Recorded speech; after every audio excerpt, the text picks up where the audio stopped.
Hello and welcome to this webinar recording on 10 reasons to get and use an ORCID ID. Today's speaker is Alice Meadows, currently Director of Community Engagement and Support at ORCID. Alice has a 20-year professional history in academic publishing and has worked for ORCID since 2015. She's written a very interesting Author's Update article on the importance of setting up an ORCID ID, which actually prompted this webinar, and we highly recommend that you read it. You'll find a link to the article under Resources on this very page. Thank you very much for joining us, Alice. Over to you. Thank you, Laura. So I want to start by talking a little bit about names in general. I think we can all agree that names are messy. We have names for everything, but we also have the same name for different things. Different things have different names. They get abbreviated, they get translated, they get transliterated into different languages. So it's very hard to be sure that when you're speaking about a name, whether it's of a person or a place or a thing, that you definitely have the right name and the right person.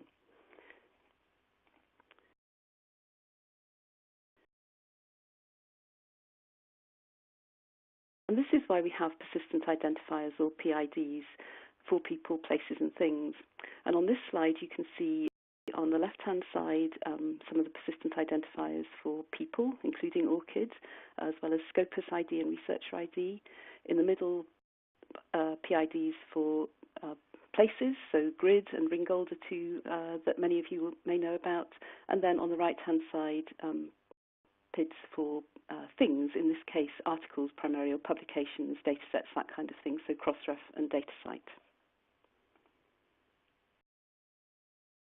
I'm going to be talking obviously mostly about ORCID, and I want to start by saying a little bit about our vision, because I think this is a good summary of sort of what we are and why we are. So first and foremost, we're an inclusive organisation. We provide persistent identifiers for everybody who participates in any way in research, scholarship and innovation.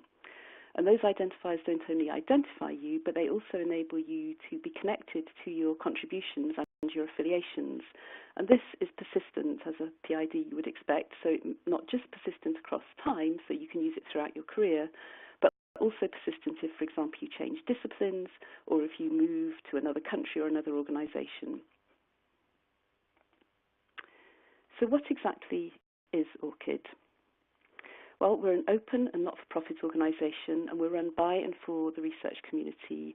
Our board members all come from right across the research community, including publishers like Elsevier, as well as associations and other not-for-profit organisations, universities, funders, and we also have researcher members of our board.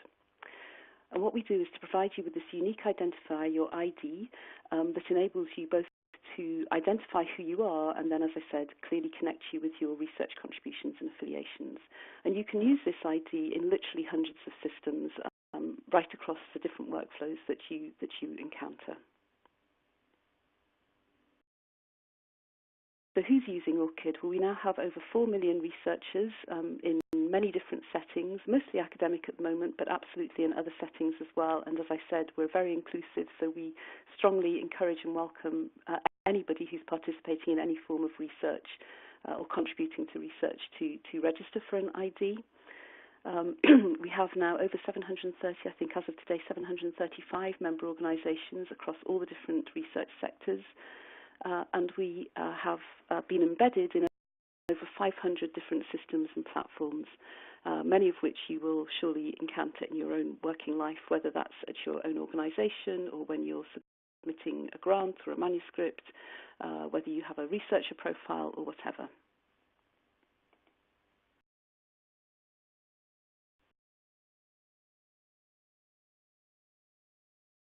So now I want to go on to talk about what the benefits of having an ORCID ID is and why we think you should get one and use it if you haven't already done so.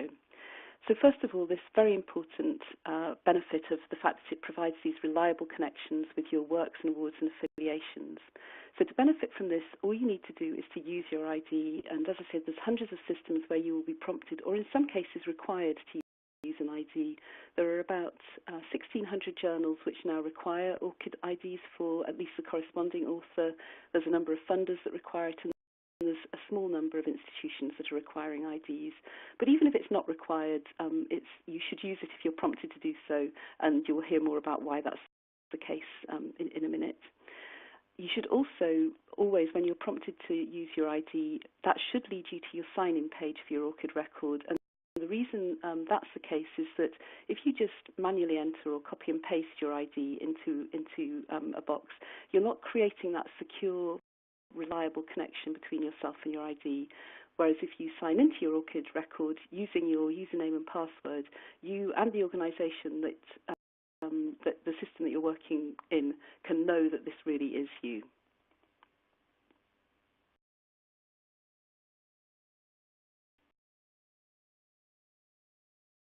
Next, alleviating mistaken identity. As I started off saying, names are messy.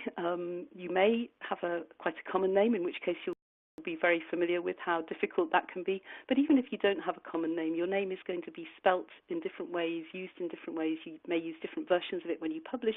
You may change your name, for example, if you get married. So there's all sorts of reasons why, even if your name isn't a common one, you can still really benefit from having an ORCID ID.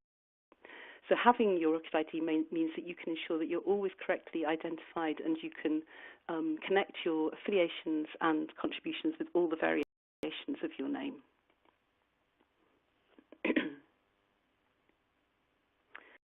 Another really important benefit, and one that isn't perhaps as well known as it should be, is that you as a researcher own and control your ORCID record. This is a core principle for us. You're the only person that can claim an ORCID ID for yourself. You get to set up your record.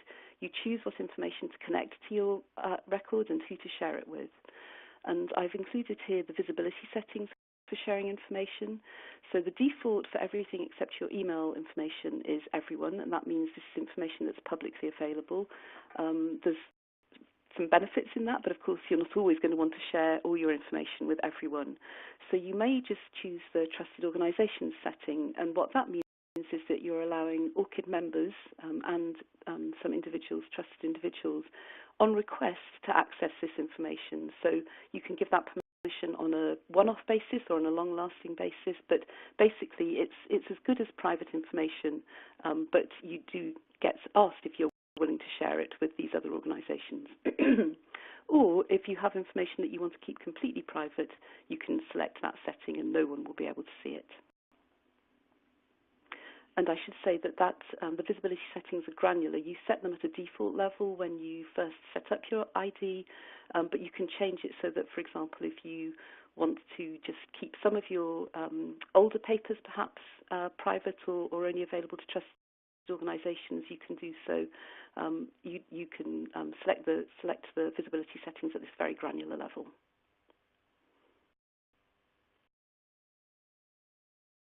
I mentioned already that the systems you use also use ORCID. We have well over 500 systems now that have embedded ORCID in their workflows. All the major manuscript submission systems do so. I mentioned that over 1,600 journals are requiring some or all authors to use an ID. The main CRIS systems do so as well. Systems like Converis and Elements, Faculty 180, Pure, and so on, that you may well come across in your life. A number of funder systems are now starting to use ORCID IDs, and you're likely to see more of that. We recently signed a consortium agreement with the Health Research Alliance, and a number of their organisations are now members of ORCID and will be using ORCID in their grant application systems, and then many more different kinds of systems that you may come across. Publons for peer review, QDOS and for profile, Mendeley for social sharing, and so on.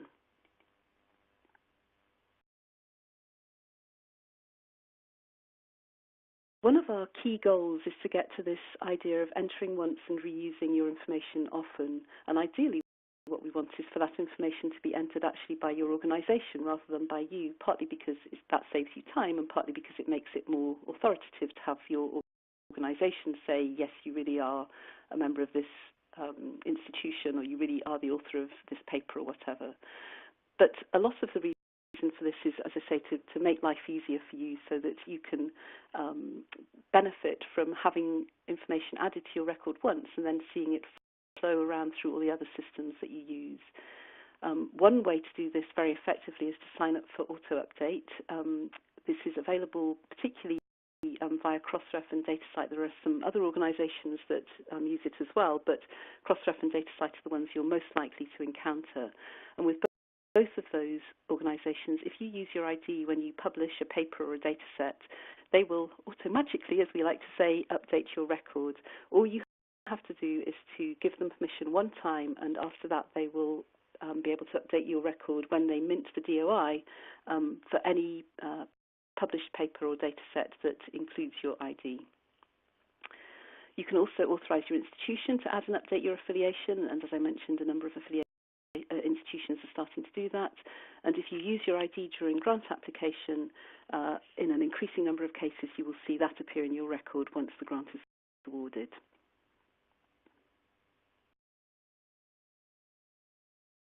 And all of this really contributes to better recognition for you and your research. So creating these reliable connections between your ID and your research activities enables you to get recognition for them. It enables you to easily share that information with all the organisations that you interact with, and for them to see very quickly that you have, for example, performed peer review and get recognition for that in a way that can be difficult at the moment. We're also looking to increase our affiliation types next year, and at that point you'll be able to get recognition for sort of community service activities like serving on a committee or being a member of an association.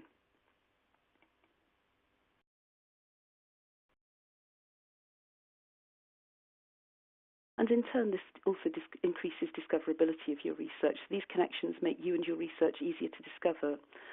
A number of platforms now include ORCID IDs in their search functionality, so you can search on Europe PubMed Central, Google Scholar, Scopus, Web of Science, and others using an ORCID ID, and that makes it obviously a much more accurate search. A number of institutional repositories are using IDs to make work, particularly things like grey literature, which aren't usually easily discoverable, more discoverable, and a number of profile systems are using ORCID to both identify and, in some cases, to help experts connect with each other.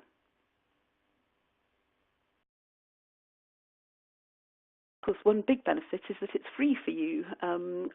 We are committed to always being free for researchers. We are funded by our members primarily, and they enable us to provide this service free of charge to you, so there isn't and there never will be a fee for using an ORCID ID.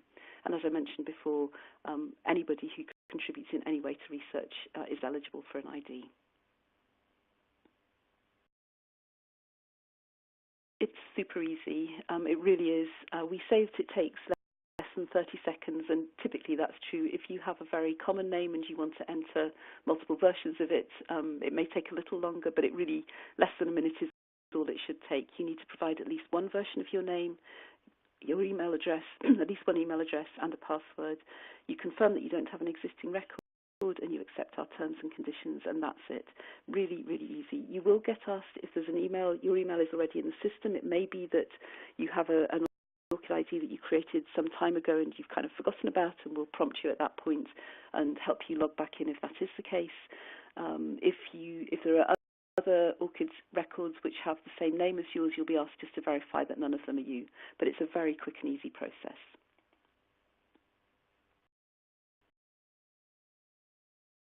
And last but not least, I just want to reiterate that really your ORCID ID is your lifelong digital name. This is something that you can use at any point in your career. It's great if you're an early career researcher to get one as soon as possible, because then you can really benefit from it from the start of your career onwards. But if you're a mid-career or even a senior career, late career researcher, you can still benefit. There's easy ways to connect existing information to your record using our search and link wizards.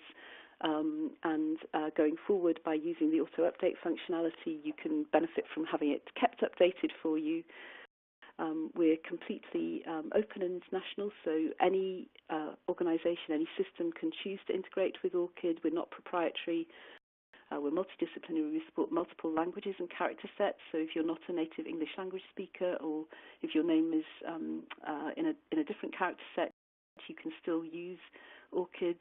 You can use ORCID in any system that's integrated it, and as I said, every stage of your research career.